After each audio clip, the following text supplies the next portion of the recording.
तो भाई लोग अब तमाम मुश्किलों के बीच गिरी केकेआर ने अब ये है कि मुस्तफिजुर रहमान को छोड़ने का फैसला किया है।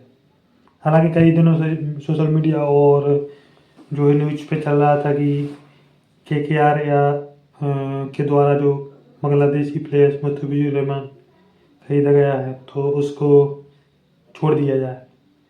तो हालांकि अब ये होता है कि जब भी कोई प्लेयर्स खरीदा जाता है तो इसमें एक इंडिविजुअल पर्सन नहीं होता, इसमें बीसीसीआई होती है और बहुत सारे नियम कानून होते हैं जिसके थ्रू कोई भी विदेशी प्लेयर्स हमारी इंडियन प्रीमियम लीग में खोलता है। तो अब चूँकि जिस प्रकार बांग्लादेश में हो रहा है, जो हिंदुओं के साथ वहाँ पर गतिविधियाँ हो रही हैं तरह तरह के, आप और हम देख सकते हैं न्यूज़ में जो जो सितम बोलें या जुल्म बोलें, तो मुझे नहीं लगता कि इस प्रकार के माहौल में हम किसी भी बांग्लादेशी प्लेयर्स को यहाँ पर खिला सकते हैं। और ये ही हमारे देश की मांग थी कि जो है किसी भी बांग्लादेशी प्लेयर्स को इंडियन प्रीमियर लीग में ना खिलाया जाए।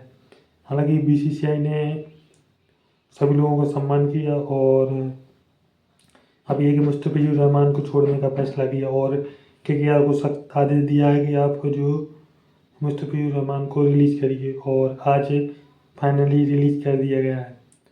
और पहले से तो हालांकि कंफर्म नहीं था कि केकेआर को छोड़ेंगे या नहीं, सॉरी जो मुस्तफिजुर रहमान को छोड़ेंगे या नहीं, लेकिन जिस प्रकार जो हमारी ओर से प्रेशर बनाया गया, चाहे आम जनता हो चाहे हमारे राजनीतिक जो दिग्गज बैठे हैं, चाहे हमारे धर्मगुरु हैं, सभी ने इस चीज़ का विरोध किया और बीसीसीआई को इसका सम्मान करना पड़ा।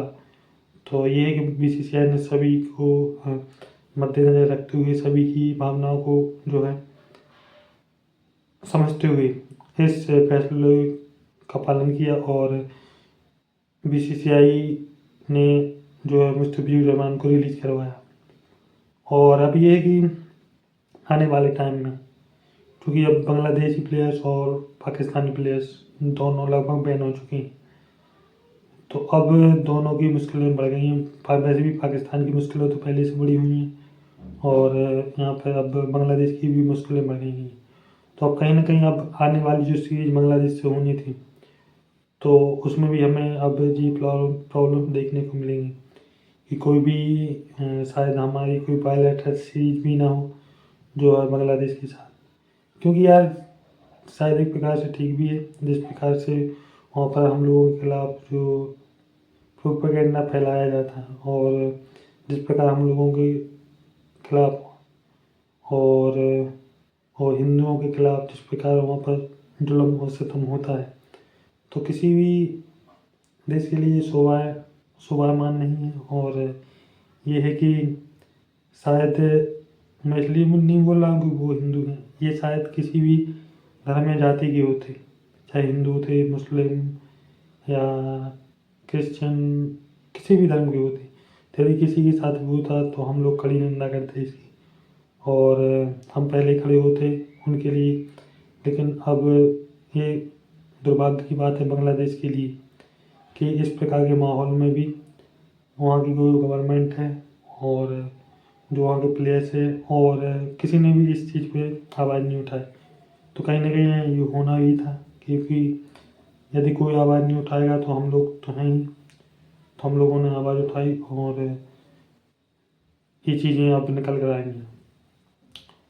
तो अब देखते हैं और क्या होता है। और बाकी अब कंफर्म है कि आने वाले टाइम में ना ही कोई बांग्लादेशी प्लेयर्स खेलेगा ना ही जो पाकिस्तानी, यदि आने वाले टाइम में कुछ अच्छी चीज़ें होती हैं, क्योंकि हमारे पड़ोसी देश हैं और हम तो चाहते हैं कि सभी देश हमारे पड़ोसी देश मिलजुल कर रहें यार। और शायद पाकिस्तान के लोग जिस प्रकार के हैं हमने देखा है तो वो भी चाहते हैं कि हम आपस में मिलजुल कर रहें, लेकिन कहीं ना कहीं जो बीच में गतिविधियाँ होती हैं, अब इसका जिम्मेदार कौन है।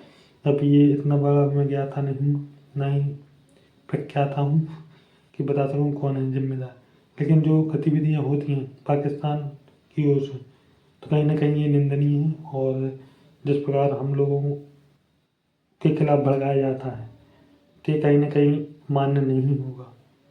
और बाकी अच्छा निर्णय लिया जो है KKR ने, हम लोगों का सम्मान किया। और यही होता है यार, जब आप जिन लोगों से बने हुए हैं, जिनकी बदौलत आप इतनी बड़ी लीग चला रहे हैं, यदि आपने उनका सम्मान नहीं किया, क्योंकि ये था कि इस चीज़ में हमारे हिंदुस्तान के चाहे मुस्लिम हों हिंदू हों सभी यही मांगते कि हम बांग्लादेश के साथ कोई भी जो बायलैटरल सीरीज या कोई भी प्लेयर्स को हम जो है हमारी लीग में नहीं देखना चाहते। तो हालांकि यदि नहीं होता है ऐसा तो कई हमें परिणाम देखने को मिल सकते थे, घातक परिणाम होते, जो कि सही नहीं होता है ना।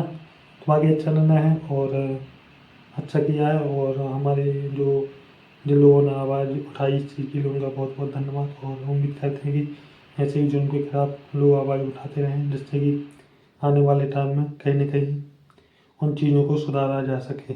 बाकी यही था। और कल बाकी चर्चा करेंगे क्रिकेट के बारे में। बाकी आज यही बड़ी न्यूज़ थी।